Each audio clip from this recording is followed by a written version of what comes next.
Hi dear students, इस video में हम कक्षा 8 का प्रश्नावली 11.2 का क्वेश्चन नंबर 10 को सॉल्व करेंगे। तो देखिए क्वेश्चन नंबर 10 में हमसे क्या कहा गया है। एक पंचभुज आकार का बगीचा है जैसा कि आकृति में दर्शाया गया है। इसका क्षेत्रफल ज्ञात करने के लिए ज्योति और कविता ने इसे दो विभिन्न तरीकों से विभाजित किया। दोनों तरीकों का उपयोग करते हुए इस बगीचे का क्षेत्रफल ज्ञात कीजिए। क्या आप इसका क्षेत्रफल ज्ञात करने की कोई और विधि बता सकते हैं? तो चलिए इसका सॉल्यूशन करते हैं।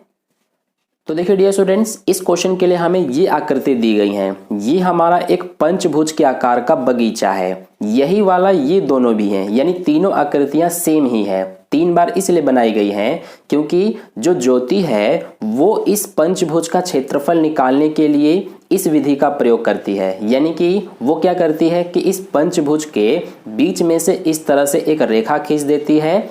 तो ये जो पंचभुज है ये दो हिस्सों में बट गया, एक ये वाला और एक ये वाला। ठीक है, ऐसे ही जो कविता है वो इसी का क्षेत्रफल निकालने के लिए एक दूसरी विधि का यूज करती है। देखिए उसने क्या किया कि इस पंचभुज के यहां से रेखा खींच दी तो ये दो हिस्सों में बट गया, एक तो ये ऊपर त्रिभुज और ये नीचे एक वर्ग। ठीक है, तो हमें इन दोनों विधि का यूज करके और क्षेत्रफल निकालना है। तो चलिए सबसे पहले हम ज्योति की विधि से क्षेत्रफल निकालते हैं। तो यहां पर क्या लिखेंगे कि ज्योति की विधि से क्षेत्रफल। तो देखिए ज्योति की विधि से क्षेत्रफल हम कैसे निकालेंगे। ज्योति ने क्या किया है कि इस पंचभुज के बिल्कुल बीचों बीच एक रेखा खींच दी। तो ये जो पंचभुज है ये दो हिस्सों में बट गया, एक ये वाला और एक ये वाला। तो देखिए ये जो दो हिस्से बटे हुए हैं ये दोनों समलंब के आकार के बन रहे हैं। क्योंकि देखिए इसको ध्यान से देखिए, सिर्फ इधर वाले को, तो इसमें हमारा एक ये हो जाएगी समांतर भुजा और एक ये वाली समांतर भुजा हो जाएगी। तो इसीलिए ये जो हमारा है ये एक समलंब के आकार का बन गया। ऐसे इधर भी ये वाली और ये वाली दोनों समांतर भुजा हो जाएंगी। तो इसीलिए एक ये समलंब बन गया और एक ये वाला समलंब बन गया। ठीक है, तो इसीलिए हम क्या करेंगे कि इस पंचभुज का क्षेत्रफल निकालने के लिए हम दो समलंब का क्षेत्रफल निकालेंगे। ठीक है, तो लिखेंगे दो समलंब का क्षेत्रफल। तो अब ध्यान दीजिए इसमें हमारा क्या होगा, दो तो एज इट इज लिखा जाएगा, समलंब का क्षेत्रफल लिखा गया है तो समलंब के क्षेत्रफल का हम सूत्र लगाएंगे। तो क्या होता है सूत्र, ये होता है 1/2 ब्रैकेट में a + b गुना h। अब इसमें हम सबका मान रखते हैं। तो सबसे पहले देखिए दो तो हमारा एज इट इज लिखा जाएगा गुणा में 1/2।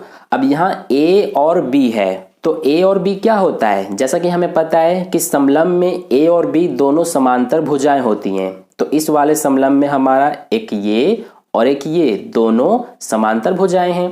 तो इसको हम कह देंगे a और इसको b। ठीक है, तो इसीलिए हमारा क्या होगा, ये जो है ये कितने मीटर का होगा। देखिए यहाँ पर ध्यान दीजिए, ये हमारा जितने मीटर का है उतने का ही ये वाला भी होगा। क्योंकि यही वाला जो पंचभुज है ये और ये हैं, यानी कि तीनों सेम ही हैं। ठीक है, तो ये अगर 15 मीटर है तो ये वाला भी 15 मीटर का ही होगा। तो एक ही जगह पे क्या लिखेंगे हम 15 प्लस अब b है तो b हमारा ये वाला हो जाएगा, दूसरी वाली समांतर भुजा। तो ये कितने की होगी, देखिए हमें पूरा यहां से यहां तक, यानी कि ये यहां से यहां तक 30 मीटर दिया है। तो इसीलिए ये भी यहां से यहां तक 30 मीटर का होगा। ठीक है, तो ये हमारा कितने का हो गया 30 मीटर का। तो b की जगह क्या लिखेंगे 30 गुणा में h। तो h का मतलब क्या होता है ऊंचाई, यानी कि हाइट। तो इस वाले समलंब में ऊंचाई क्या होगा हमारा, ये आप देख सकते हैं ये जो लंबवत दूरी है यहाँ पर जो ये इस तरह से चिन्ह बना हुआ है इसका मतलब 90 डिग्री का कोण होता है। ठीक है, तो ये लंबवत दूरी है, यही हमारा ऊंचाई होता है। तो ये कितने का होगा, देखिए ये पूरा हमें यहाँ से यहाँ तक 15 मीटर दिया है। तो ये क्या है, इस पूरे का इतना आधा है, यानी कि यहाँ से यहाँ तक आधा है। तो पूरा 15 है तो 15 का ये आधा हो जाएगा। तो आधा करने के लिए क्या करते हैं कि 15 में 2 से भाग कर देते हैं। तो यही हमारा 15 का आधा हो गया, 15/2। अब इसको सॉल्व कर लेंगे तो हमारा आंसर आ जाएगा। तो देखिए सबसे पहले 2 से ये 2 कट जाएगा। तो ये अब हमारा 15 और 30 दोनों जोड़ेंगे तो ये हो जाएगा 45। 45 से कम 45 गुणा में क्या है 15/2। अब देखिए इसको आगे करते हैं, तो यहाँ से 45 और 15 दोनों का सबसे पहले गुणा करेंगे, तो ये हो जाएगा 15 पंजे 75 का 5 हासिल 7, 15 चौक 60 और 7 67 यानी 67 बटे में क्या है 2। तो अब हमें 2 से इसमें भाग करना पड़ेगा, तो यहाँ पर कर लेते हैं 2 से भाग, तो ये हो जाएगा 2 तिया 6, 0 बचा, 7 उतारेंगे, 2 तिया 6, 1 बचा, ये 5 उतारेंगे, तो ये हो जाएगा 2 सत्ते 14, 1 बचेगा। अब अपनी तरफ से 0 लगाएंगे तो यहाँ पर पॉइंट आएगा, तो ये हो जाएगा 2 पंजे 10। तो ये आ रहा है हमारा 337.5 और सभी हमें मीटर में दिए हैं, तो यहाँ पर मीटर स्क्वायर। तो ये हमारा आ गया ज्योति की विधि से इस पंचभुज का क्षेत्रफल। ठीक है, तो ये तो हमने ज्योति की विधि से किया। अब हम जो कविता की विधि है इससे करेंगे, तो यहाँ पर अब क्या लिखेंगे हम कि कविता की विधि से क्षेत्रफल। तो देखिए कविता की विधि से क्षेत्रफल निकालने के लिए क्या करेंगे हम, कविता ने क्या किया है कि इस पंचभुज के यहाँ पर एक रेखा खींच दी, तो ये दो आकृतियों में बट गया, एक ये ऊपर त्रिभुज और ये नीचे एक वर्ग। ठीक है, तो इसीलिए हम क्या करेंगे कि इस पंचभुज का क्षेत्रफल निकालने के लिए इसमें हम सबसे पहले त्रिभुज का क्षेत्रफल निकालेंगे, तो यहाँ लिख लेते हैं त्रिभुज का क्षेत्रफल, और फिर हम क्या करेंगे कि वर्ग का क्षेत्रफल निकालेंगे, तो दोनों को जोड़ देंगे, तो यहाँ पर आ जाएगा वर्ग का क्षेत्रफल। तो देखिए त्रिभुज का क्षेत्रफल है, तो त्रिभुज के क्षेत्रफल का क्या सूत्र होता है, ये होता है हमारा 1/2 गुणा में आधार गुणा ऊंचाई यानी बेस इंटू हाइट, प्लस में वर्ग का क्षेत्रफल है, तो वर्ग के क्षेत्रफल का क्या सूत्र होता है, भुजा गुणा भुजा। ठीक है, अब इसमें मान रखते हैं सबका, तो सबसे पहले 1/2 एज इट इज गुणा बी और एच, बी यानी कि बेस और एच यानी कि हाइट यानी आधार और ऊंचाई। तो देखिए इस त्रिभुज में आधार क्या होगा, ये जो आप देख रहे हैं ये होगा आधार, तो ये कितने मीटर का होगा, यहाँ पर देखिए ये हमें दिया है 15 मीटर, तो जितने का ये होगा इतने का ही ऊपर ये भी होगा। ठीक है, तो ये हमारा कितना है 15 मीटर, तो ये भी 15 होगा। तो बेस कितना है हमारा, बेस है 15 मीटर गुणा में हाइट, तो हाइट क्या होगा हमारा, हाइट होता है ये पूरा लंबवत दूरी, यानी कि यहाँ से यहाँ तक की दूरी यही होती है हाइट। ठीक है, तो ये कितने की होगी, देखिए हमें पूरा यहाँ से यहाँ तक 30 मीटर दिया है, ये आप देख सकते हैं।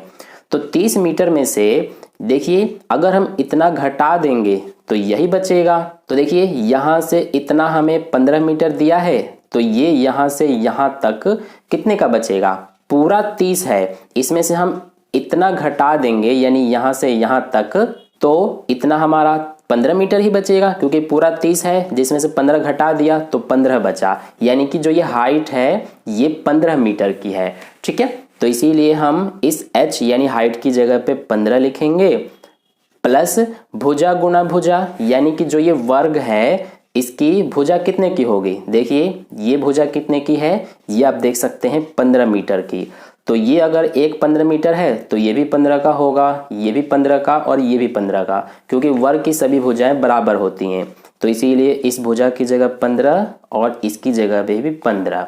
अब इसको सॉल्व कर लेंगे हम, तो देखिए सबसे पहले यहाँ 15 और 15 का गुणा करेंगे, तो ये हो जाएगा 225, 225 का 1 से गुणा करेंगे तो 225 ही आएगा, बटे में क्या है 2, फिर ये प्लस 15 और 15 का गुणा करेंगे तो 225। ठीक है, अब हमें क्या करना है, इस 2 से 225 को भाग करना है, तो करके देख लेते हैं। यहाँ पर 2 से 225 को भाग, तो 2 एकम 2 हो गया, ये 2 उतारेंगे, 2 एकम 2 हो गया, ये 5 उतारेंगे, 2 दूना 4, 1 बचा, तो यहाँ पर अपनी तरफ से 0 लगाएंगे, यहाँ पॉइंट आएगा, तो ये हो जाएगा 2 पंजे 10, तो ये आ रहा है 112.5, तो यहाँ पर लिख लेते हैं 112.5, प्लस में क्या है 225। अब हमें 112.5 और 225 को जोड़ना है, तो देखिए यहाँ पर जोड़ लेते हैं 112.5। अब जो ये 225 है ना, इसको हम इस पॉइंट से पहले वाले अंकों के नीचे ही लिखेंगे, ये 2 2 5, क्योंकि ये रूल होता है कि जब इसमें हमारा पॉइंट ना हो तो हम हमेशा पॉइंट से पहले वाले अंकों के नीचे ही लिखते हैं, ठीक है। क्योंकि इसमें पॉइंट है ही नहीं तो पॉइंट लगा के हम 0 लिख सकते हैं। अब इसको जोड़ते हैं तो 5 और 0 5, पॉइंट के नीचे पॉइंट, 2 और 5 7, ये 3, तो ये आ गया हमारा 337.5 मीटर स्क्वायर। तो आपने देखा यहाँ पर भी हमारा आंसर इतना ही आया था और यहाँ पर भी इतना ही आया। ऐसा क्यों? क्योंकि ये जो बगीचा है ये सेम ही है तीनों, ठीक है, इसीलिए आंसर जो है क्षेत्रफल वो एक जैसा ही आया है।